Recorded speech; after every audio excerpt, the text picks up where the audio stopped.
Alhamdulillah wassalatu wassalam ala Rasulillah wa ala alihi wa sahbihi wa man wala, amma ba'd. Ikhwati fillah rahimani wa rahimakumullah.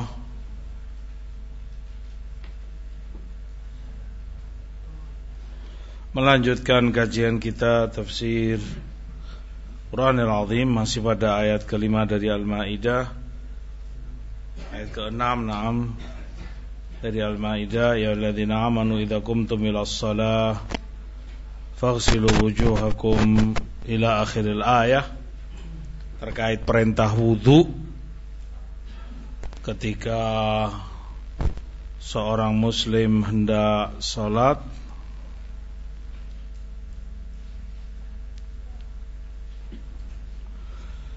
Jumhur para ulama menyebutkan bahwa wudu harus ada niat padanya, berdasarkan apa yang Rasulullah SAW sebutkan, innamal a'malu bin niyat wa innamal likulli imri'in ma nawa. Setiap amalan tergantung niat pelakunya,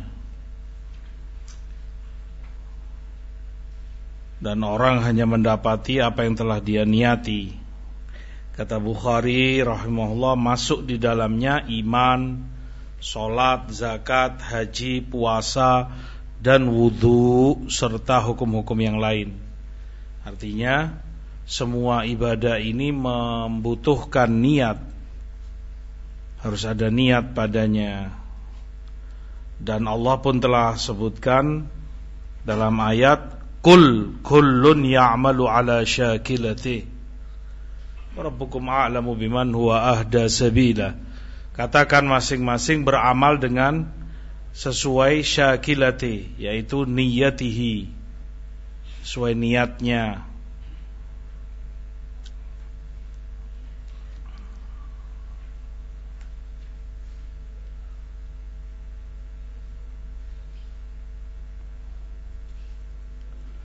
Di dalam ayat Allah subhanahu wa ta'ala menyebutkan wa aydiyakum ilal marafiq.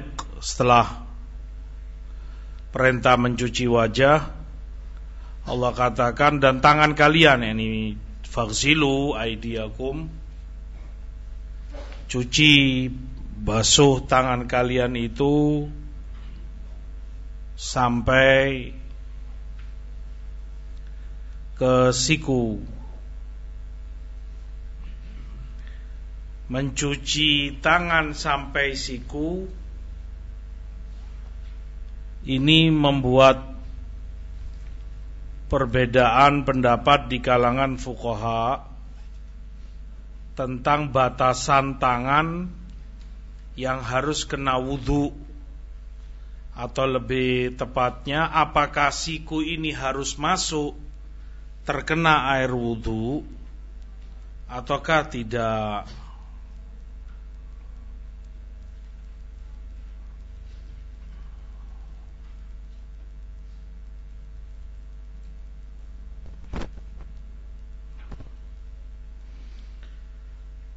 Sebagian dari fuqaha mengatakan itu termasuk dan harus terkena air wudu. Dikuatkan dengan riwayat Daruqutni dari hadis Jabir, anna nabiyya kana idza tawadda adaral ma'ala mirfaqai, bahwa Rasulullah, kata Jabir, jika wudu beliau memutar air di sikunya.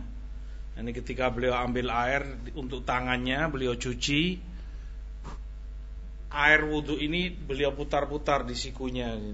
Ini untuk memastikan bagian siku terkena air. Begitu pula yang kiri diputar. Walaupun riwayat ada kelemahan padanya,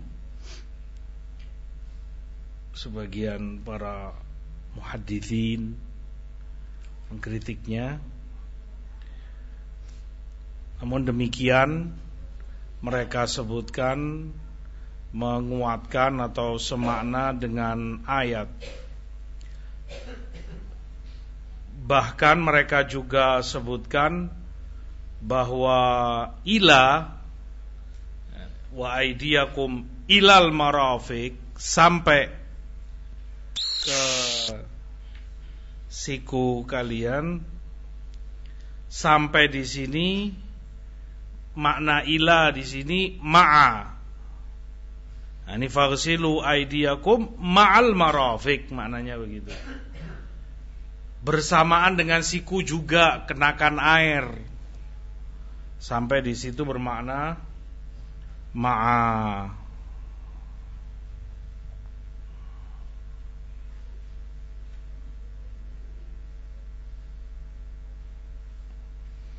Yang ketiga, ini pendalilan yang ketiga, bahwa dalam bahasa Arab yang namanya yad, tangan, itu dimulai dari ujung-ujung jari sampai ke pangkal bahu.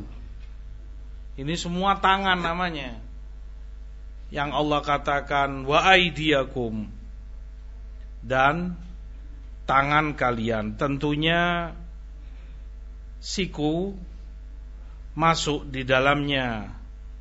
Sebagaimana kaki pula, yang disebut kaki dari ujung-ujung jari kaki sampai ke pangkal paha, semua itu namanya kaki.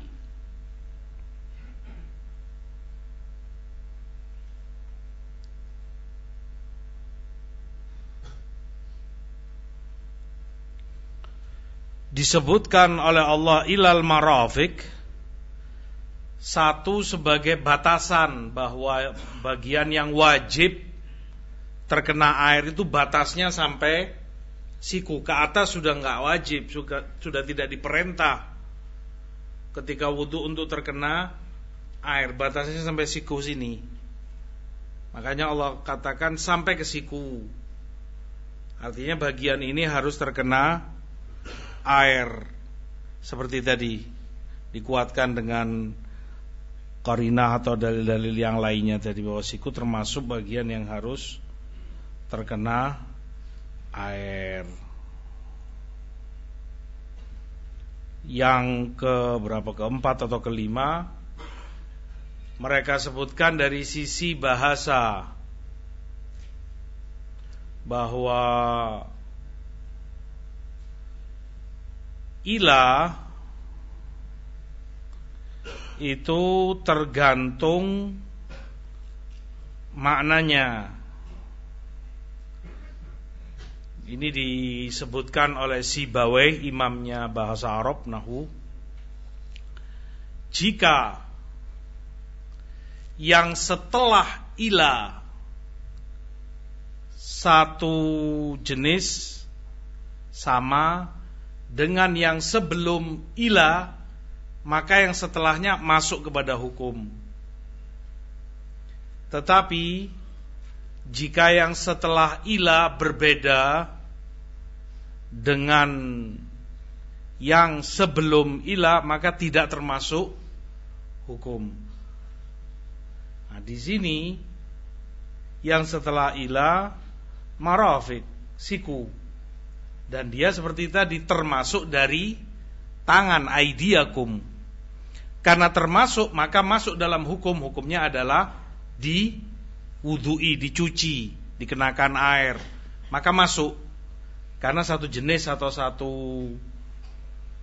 bagian sama antara yang sebelum ila dengan yang sesudah ila. Demikian kata Sibawayh dalam bahasa Arab kaidahnya. Tapi jika beda, maka enggak masuk, maka tidak masuk. Sama kalau secara makna bahasa yang sama antara yang sesudah dengan sebelum ila. Kalau kamu katakan misalnya kain, kamu potong kain ini dari sini sampai sini, bahasa Indonesianya, bahasa Arabnya iqta' hadzal khumash min huna ila huna, sampai sini. Sini titik yang kamu tunjuk, apa termasuk dipotong atau tidak? Masuk. Kenapa? Karena yang setelah ila sama dengan yang sebelumnya, yaitu kain. Nah, yang beda misalnya mereka contohkan, kalau kamu katakan, kamu sebagai guru misalnya, anak-anak besok libur sampai hari Senin. Yang ila yaumul itsnain, yang sebelum ila adalah libur. Libur tidak masuk sekolah. Yang setelahnya adalah hari. Maka hari Senin tidak masuk di dalam libur, enggak sama. Maka tidak difahami misalnya Senin berarti libur juga, Selasanya masuk. Lah. Karena yang setelahnya berbeda dengan yang sebelumnya. Al-muhim itu beberapa pendalilan fuqaha yang menyebutkan bahwa siku bagian yang harus terkena air, ilal marafiq. Bahwa siku ini pun harus dibasuh dan dicuci dengan air.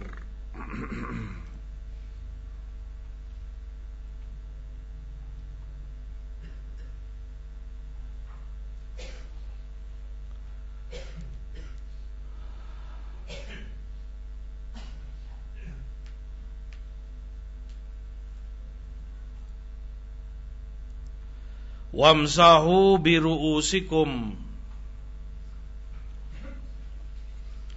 dan usap kepala kalian.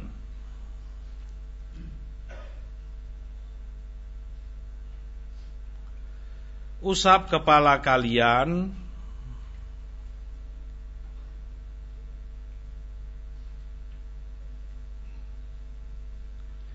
sebelumnya Allah telah perintah untuk mencuci wajah, dan telah lalu pada pertemuan pekan kemarin definisi atau batasan wajah yang harus dicuci dalam wudu.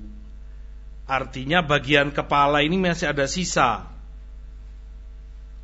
karena wajah juga di kepala. Yang Allah sebut baru wajah yang terlihat ini, yang berhadapan denganmu, dengan orang lain, itu dicuci. Kemudian sisanya bagian kepala diusap.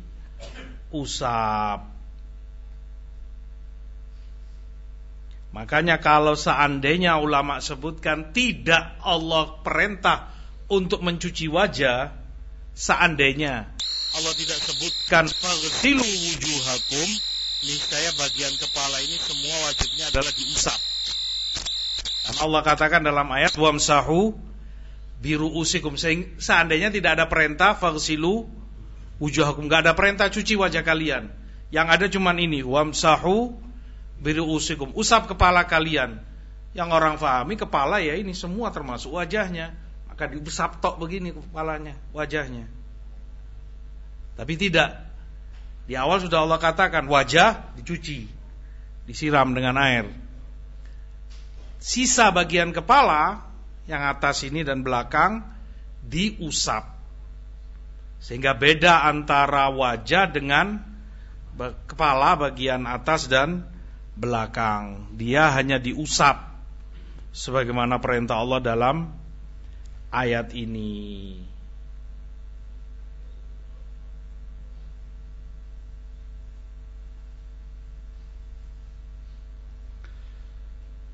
Di dalam ayat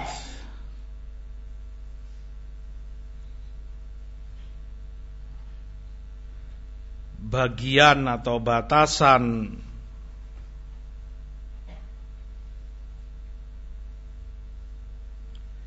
ketika Allah katakan ru'usikum, ru'us tentunya jamak dari ra's, jamak dari ra'sun. Ra's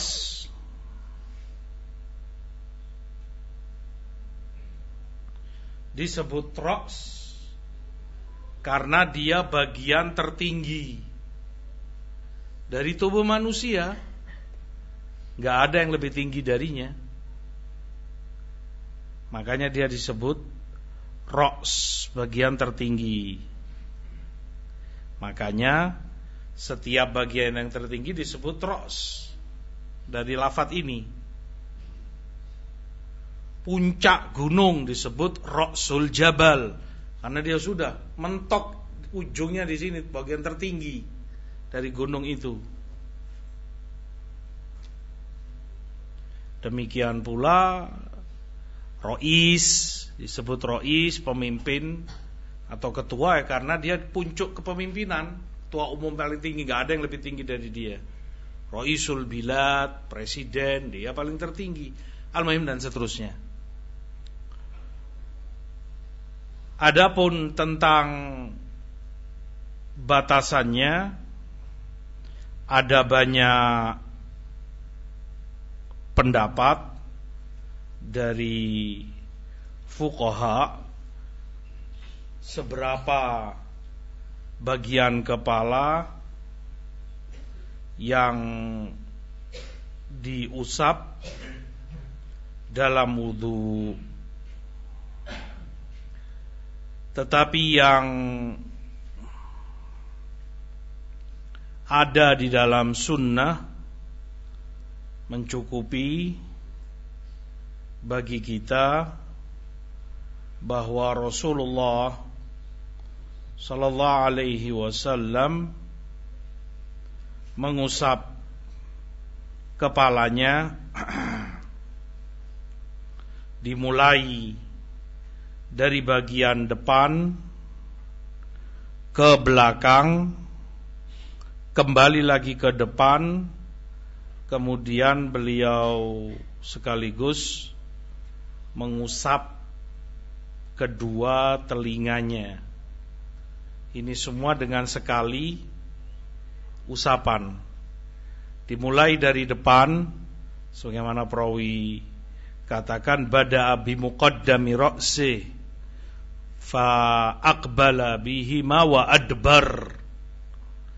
Dimulai dari bagian depan sini, beliau ambil air wudu, kemudian diusapkan. Dimulai dari sini, beliau ke belakang sampai bagian belakang kepala, kemudian beliau kembalikan lagi ke depan. Beliau kembali lagi ke depan, kemudian langsung tangannya ke telinga. Perawi sebutkan bagian telunjuk beliau ada di bagian dalam, bagian ibu jari beliau ada di bagian luar, kemudian beliau usap begini. Dan itu dengan sekali usapan. Rasulullah SAW melakukan dengan sekali usap. Fa idza ja'al athar batalan nadhar. Begitu ada dalil, ada hadis, ada riwayat dari Rasulullah SAW, batal, gugur semua teori dan pendapat siapapun itu. Ada fuqaha madhab yang berkata begini, begitu, cukup bagian depannya dilakukan 3 kali, diusap, ini semua gugur, gak ada gunanya. Kenapa? Rasul melakukan demikian, dan kita diwajibkan, diperintah untuk mentaati Rasul, bukan madhab siapapun dan manapun. Kita bersyahadat wa asyhadu anna Muhammadan Rasulullah, atau Muhammadan abduhu wa rasuluh. Aku bersaksi Muhammad utusan Allah, hamba dan utusannya. Konsekuensinya kita mentaati, menerima segala yang Rasul contohkan, yang beliau lakukan, itu toladan bagi kita, kita panuti. Dan itu yang Rasulullah lakukan, maka cukuplah bagi kita apa yang cukup bagi Rasul sallallahu alaihi wasallam. Wa illa, di kalangan fuqaha banyak aqwal, banyak pendapat, mulai dari bagian mana yang harus terkena air. Ada yang mengatakan sepertiga kepala, setengah kepala, ada yang begini, ada yang begitu, ada yang mengatakan harus 3 kali, ada yang sebagiannya bahkan mengatakan kalaupun sebagian rambutnya kena air mencukupi. Ini semua gak ada gunanya, pendapat yang gugur. pendapat yang batal, karena telah adanya hadis Rasul sallallahu alaihi wasallam. Kedudukan para ulama perlu difahami. Kedudukan para fuqaha, kata Imam Ibnul Qayyim, itu seperti bintang. Bintang, kalau zaman dulu tentunya, bahkan sampai sekarang dipakai, membantu untuk menentukan arah. Ya kan?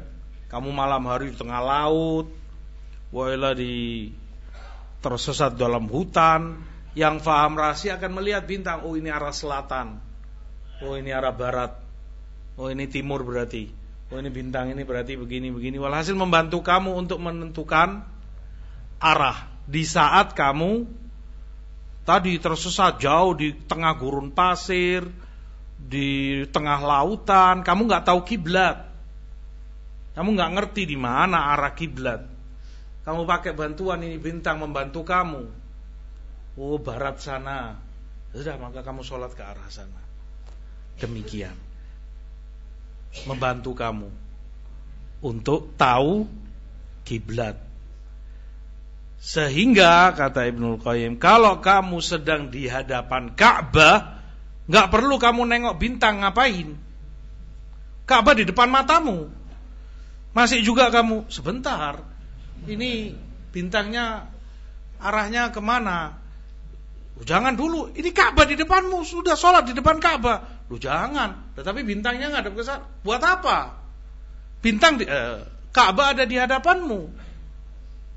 Begitulah kurang lebih maknanya. Artinya para ulama jelas membantu, jelas membawa kita untuk memahami kebenaran, menjelaskan ini begini, maknanya begini. Tapi ketika kebenaran itu ada di hadapanmu, telah sampai kepadamu apa yang disabdakan Rasul, apa yang beliau amalkan, beliau contohkan, itu yang wajib kamu ambil. Pendapat yang lain seperti Imam Syafi'i katakan, jika itu bertentangan, berbeda dengan yang Rasulullah SAW contohkan, lempar ke tembok, buang. Nah, di dalam ayat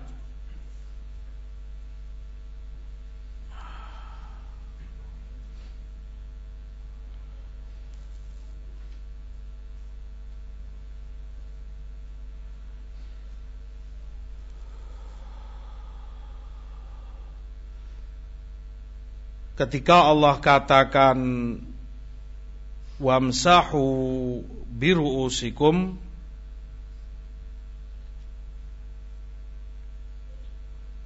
al-udhunan, dua telinga seperti tadi yang Rasul contohkan, termasuk dari bagian kepala, diusap bersama dengan kepala dengan sekali usap.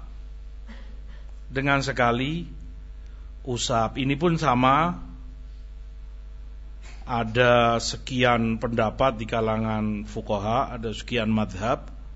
Ada yang mengatakan dipisah, hingga kamu basuh kepala sendiri, nanti ngambil air lagi, telinga kanan sendiri, telinga kiri sendiri, ngambil air sendiri-sendiri. Ini sebenarnya contoh siapa? Sementara ada yang Rasulullah sebutkan, ada yang Rasulullah lakukan, tinggal ditiru, karena beliau uswah, panutan dan toladan bagi umatnya. Yang Rasulullah lakukan mengusap kepalanya sekali dan langsung itu ke telinganya. Itu yang wajib diambil, itu yang wajib untuk diamalkan oleh umat ini, bahwa dua telinga termasuk dari kepala. Ada riwayat yang menyebutkan al-udhunani minar ra's, dua telinga itu termasuk dari kepala. Walaupun tapi riwayat ini ada kelemahan padanya. Mencukupi dari itu perbuatan Rasul SAW, amalan Rasulullah ketika wudhu mengusap kedua telinganya bersamaan dengan kepala beliau sallallahu alaihi wasallam.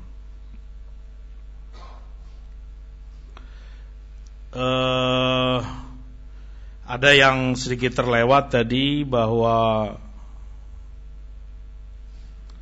niat jumhur fuqaha tadi sebutkan merupakan keharusan di dalam wudu, merupakan keharusan di dalam wudu, dan ini penting. Niat untuk wudu, namanya wudu itu raf'ul hadas, untuk mengangkat hadas. Ada niat untuk angkat hadas. Dia hadas, dia mungkin buang angin, kentut, kencing, BAB, hubungan suami istri, dan pembatal-pembatal yang lain. Niat dia dengan wudu ini mengangkat hadas-hadas itu semua, agar kemudian dia menjadi tahir, suci, bersih, menghadap Allah dengan sholatnya. Itu penting. Dan fuqaha rahimahullah menyebutkan pentingnya ini terlihat ketika orang melakukan sesuatu yang mungkin dianggap oleh sebagian orang mencukupi atau bahkan wudu dan lebih. Tetapi ketika tidak ada niat padanya, maka tidak sah, tidak teranggap wudu, belum teranggap mendapat thaharah, suci untuk kemudian dia sholat, dan itu pengaruh untuk sah sholat dia, keabsahan sholatnya. Misalnya kamu mandi seger begitu, sore mau maghrib jam 5, mandi biar. Nah. Selesai kemudian wala wudu, kemudian adzan kamu ke masjid sholat. Mana raf'ul hadas? Mandi itu tidak mencukupi kamu untuk thaharah. Satu, karena tidak ada niat. Dua, tidak ada hadas. Mandi itu bukan termasuk yang raf'ul hadas. Mandi tabarrut istilah fuqaha, mandi biasa untuk kesegaran begitu supaya bugar, itu bukan termasuk thaharah, bukan termasuk amalan yang Allah perintah untuk mengangkat hadas, kecuali satu mandi saja, yaitu mandi janabat. Mandi junub memang diperintah oleh Allah, dan itu untuk mengangkat hadas akbar, janabat. Itu mengangkat. Adapun mandi yang lain, mana ayatnya? Kalau mengatakan itu mengangkat hadas, enggak ada. Mengangkat hadas selain hadas akbar, janabat, hanya wudu atau itu tayamum bagi yang udzur. Entah itu sakit atau karena enggak ada air dan semisalnya.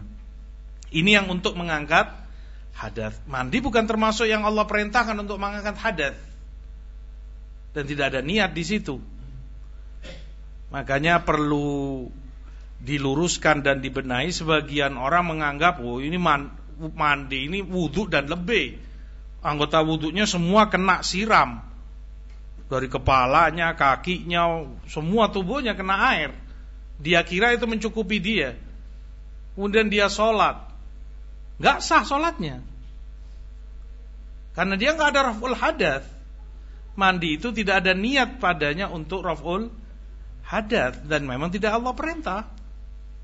Bahkan dikhawatirkan itu muhdatsat, termasuk dari dikhawatirkan muhdatsatil umur, yang Rasulullah ingatkan, wa iyyakum wa muhdatsatil umur, fa inna kulla muhdatsatin bid'ah.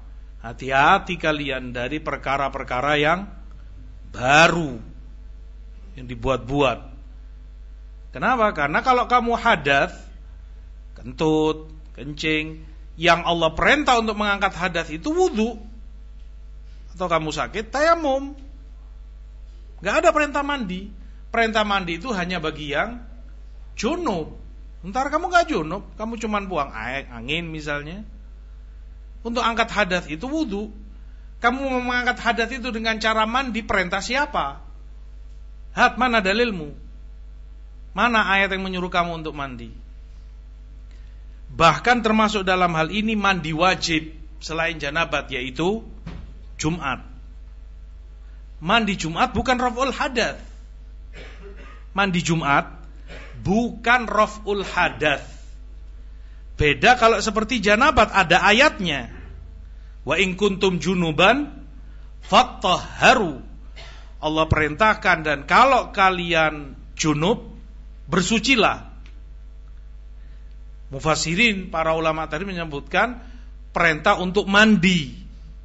Dan ma'ruf tata cara mandi janabat yang dicontohkan Rasulullah SAW. Artinya itu perintah dari Allah untuk mengangkat hadath akbar janabat ini dengan mandi. Mandi Jumat, tidak mengangkat hadath. Dia mandi untuk Jumat, untuk memuliakan hari itu, bukan untuk raful hadath. Maka hanya mandi saja di hari Jumat tidak mengangkat hadatsmu, dan kamu belum punya toharoh, maka harus dibarengi dengan wudu. Harus ada wudu padanya.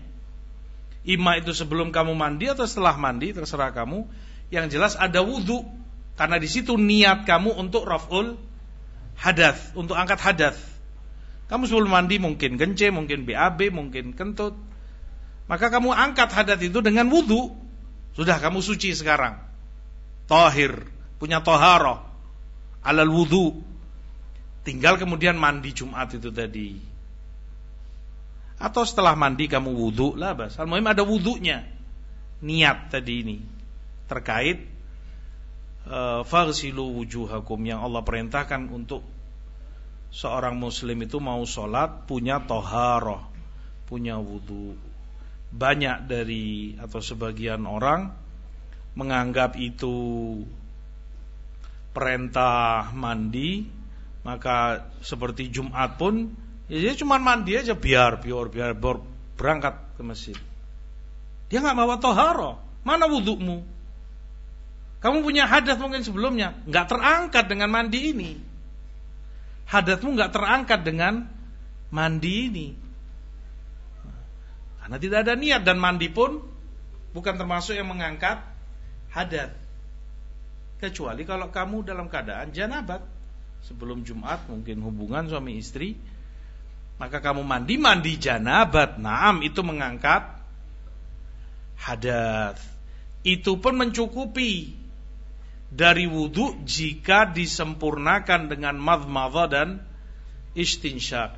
Artinya ulama sebutkan boleh yang mandi janabat, boleh kamu enggak wudu, karena wudu dalam mandi janabat sunnah, tidak wajib, karena mencukupi sudah mandinya, dia sudah mengangkat semua hadath. Tetapi karena mandi enggak ada kumur dan istinsyak, menghirup ke hidung, dalam mandi janabat itu kalau kamu niat enggak wudu, kamu ambil air untuk kumur dan istinsyak 3 kali. Setelah itu kamu mandi janabat dengan niat mengangkat hadath, baru mencukupi mandimu. Kamu dalam keadaan punya toharoh, suci, sudah kamu bisa sholat dengannya. Tapi mandi yang lain, mandi kebugaran, bahkan mandi Jumat, semua itu tidak mengangkat hadath. Harus ada niat, artinya wudu, harus ada wudu padanya. Nah, al-muhim, bagi yang mungkin pernah demikian, wallahu alam berapa lama dia seperti itu, maka banyak-banyak istighfar dan bertobat kepada Allah, karena sekian sholat dia lalui dalam keadaan dia enggak punya toharoh. Mungkin juga sampai asar dia merasa enggak batal, asar pun sholat dengan mandi Jumat tadi. Fala haula wala quwata illa billah. Nah, kembali kepada ayat, Allah sebutkan wa arjulakum ilal ka'bain.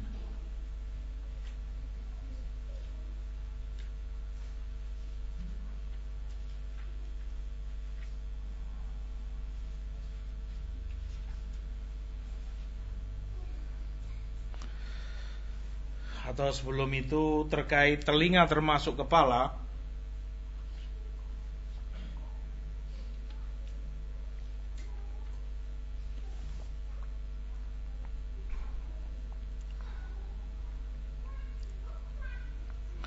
Di riwayat Imam Malik dari hadis As-Sunabuhi,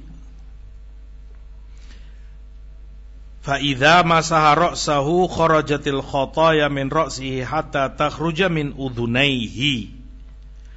Terkait wudu dan keutamaannya, Rasul katakan, dan jika dia mengusap kepalanya, keluar atau gugur dosa-dosa dia dari seluruh kepalanya, sampai dosa-dosa itu keluar dari kedua telinganya.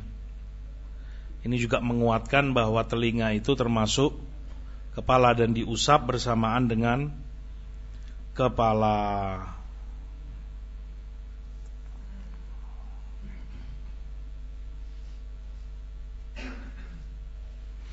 Wa arjulakum ilal ka'bain, dan cuci kaki kalian sampai mata kaki.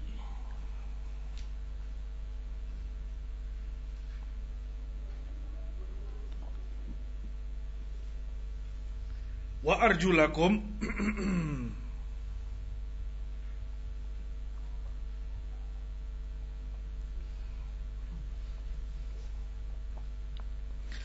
ini ada beberapa qiraah di kalangan a'immah qurra. Adapun Nafi', Ibn Amir, Kisai demikian dengan nasab wa arjulakum ilal ka'bain. Riwayat kedua, riwayat Nafi' dari Walid bin Muslim, qiraah dengan rafa' wa arjulukum ilal ka'bain. Qiraah ketiga atau yang kedua juga qiraahnya Hasan dan A'mash, Sulaiman ibn Mihran. Qiraah ketiga qiraah Ibnu Katsir, Abu Amr dan Hamzah dengan jar wa arjulikum ilal ka'bain. Dengan qiraah ini para sahabat dan tabi'in dan para fuqaha berselisih karenanya. Yang mansub mereka katakan amilnya adalah irsilu. Ini kembali kepada irsilu. Faghsilu wujuhakum wa aydiyakum. Kembali waghsilu arjulakum, dan cuci kaki kalian, basuh, siram kaki kalian. Kembalinya sama seperti wajah dan tangan.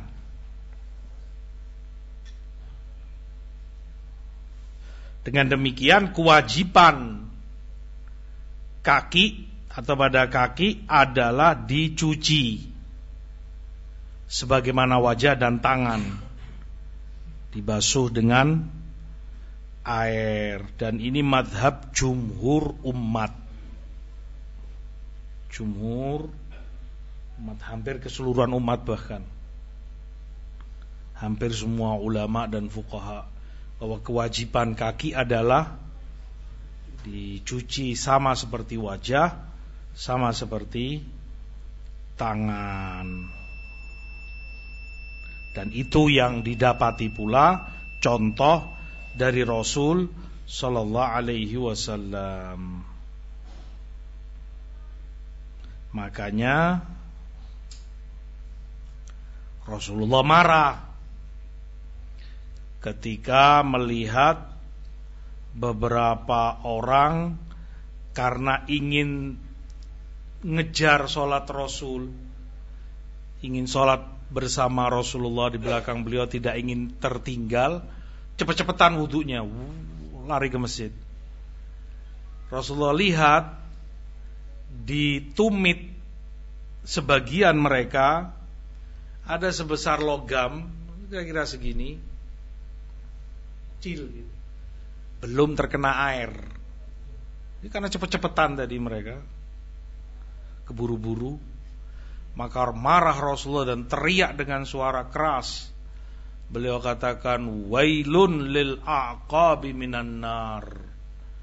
Celaka tumit-tumit itu dari api neraka. Ini api neraka ancaman baginya. Kenapa? Karena dia belum wudu, belum sah, gak sempurna wudunya, masih ada bagian kecil belum terkena air. Menunjukkan bahwa kewajiban kaki ini harus dicuci sempurna semuanya sampai ke mata kakinya. Sama di dalam ayat juga ilal ka'bain, sampai ke kedua mata kaki, menunjukkan dua mata kaki pun harus terkena air, sama seperti masalah siku tadi.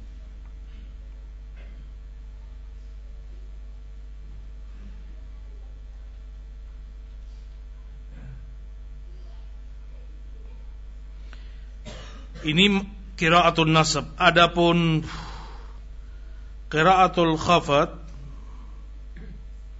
wa arjulikum, ini amilnya mereka katakan ba, yang ada pada ru'usikum, bi ru'usikum wa arjulikum ilal ka'bain. Artinya mereka baca demikian, Hamzah, Abu Amr, Ibnu Katsir, lil mujawarah, karena kedekatan. Dan dalam bahasa Arab ada memang hukum karena kedekatan.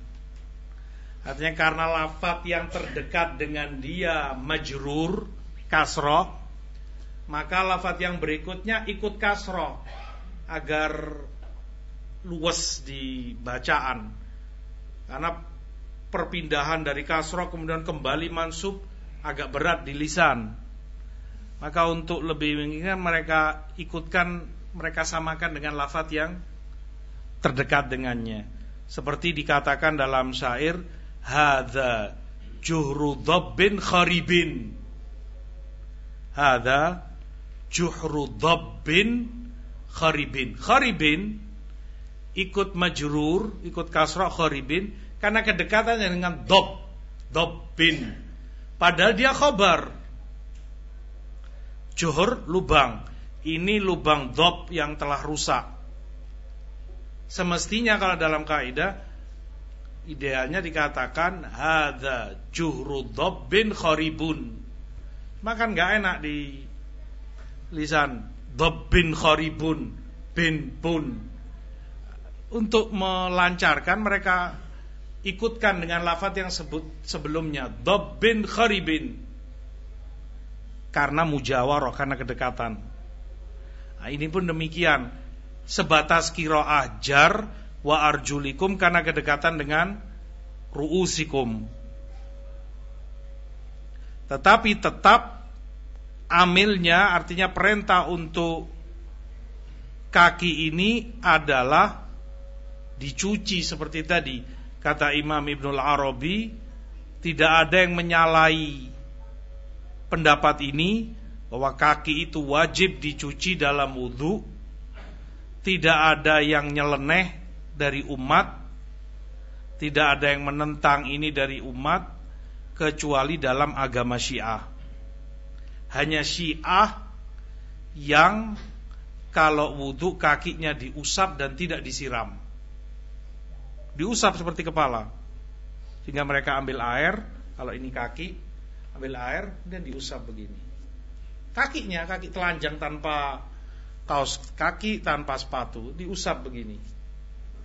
Dan itu agama mereka, tidak ada di umat Islam, kata Ibnu Arabi. Dan memang demikian, karena kaki kewajibannya adalah dicuci, sama seperti tangan dan wajah. Nah, pertanyaan, kalau memang itu dicuci kaki, kenapa enggak direpelkan beruntun dengan yang dicuci-cuci? Kenapa harus dipisah, dipenggal dengan yang diusap? Ayat kan mengatakan cuci wajah kalian, 1, cuci tangan kalian, 2, kemudian usap kepala kalian, cuci kaki kalian lagi. Pertanyaannya, kenapa kok enggak, kalau memang dicuci diruntun aja, misalnya ayat mengatakan cuci wajah kalian, cuci tangan kalian, cuci kaki kalian, baru usap kepala kalian. Yang dicuci sekali kan kenapa nggak di sekalian penyebutannya mesisan? Satu konteks atau satu rentetan, semuanya dicuci. Wajah, tangan, kaki cuci, baru kemudian kepala kalian diusap. Mengapa dipisah? Wajah kalian cuci, tangan kalian cuci, masuk kepala, usap kepala, baru kaki kalian dicuci. Para ulama katakan sengaja disebutkan demikian oleh Allah, dimasukkan sisipan usap kepala kalian, memisahkan antara bagian-bagian yang dicuci, wajah, tangan, dan kaki, dipisah dengan kepala yang diusap, menunjukkan pentingnya dan wajibnya tartib, susunan. Saking pentingnya susunan, maka dipisah yang dicuci ini. Maka harus tersusun demikian wudu. Harus wajahnya dulu, kemudian tangannya dulu, baru kepalanya dulu diusap, baru kaki dicuci. Sangat pentingnya susunan ini tersusun demikian, sehingga bagian-bagian yang dicuci yang semestinya jadi satu dipisah, dimasukkan di situ yang diusap, yaitu kepala. Karena harus tertib tersusun demikian. Wajah cuci, tangan cuci, kepala kalian usap, baru kaki kalian dicuci kembali. Fahimna? Nah, itu yang Allah sebutkan terkait masalah mencuci kaki. Kelanjutannya insyaallah pekan depan. Wallahu a'lam. Wassallallahu alaihi wasallam.